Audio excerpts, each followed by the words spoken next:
Библиотека имени Богдана Петричейку Хаждев муниципия Кишинев имеет несколько филиалов, открытых при реализации проекта «Услуги для национальных меньшинств». Одним из них является библиотека гагаузской культуры имени Михаила Чакира. Она была открыта 30 лет назад. За это время данное учреждение стало настоящим центром гагаузской культуры.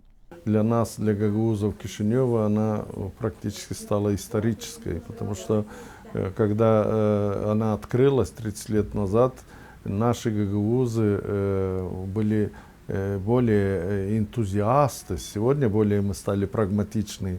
И здесь такие задушевные встречи гагаузов было. Библиотека находится в полуподвальном помещении. За последние 20 лет оно обветшало. Особую озабоченность вызывает устаревшая система электроснабжения, отметила директор библиотеки Анжела Вентиле. Само здание было сдано в эксплуатацию еще в 1968 году.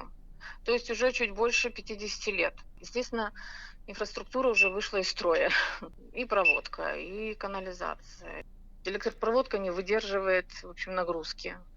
И, естественно, исходя из этого, ремонт просто необходим как воздух. Проектно-сметная документация по проведению капитального ремонта библиотеки уже разработана турецким агентством ТИКа. Проект утвержден, и в ближайшее время должны начаться строительные работы.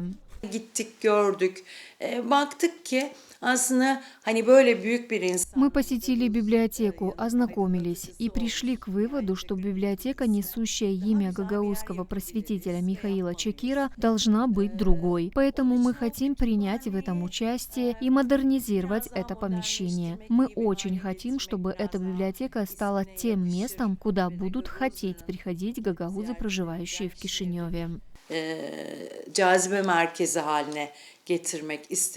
Координатор агентства ТИКа отметила, что реализация данного проекта предусматривает не только капитальный ремонт, но и современное оснащение.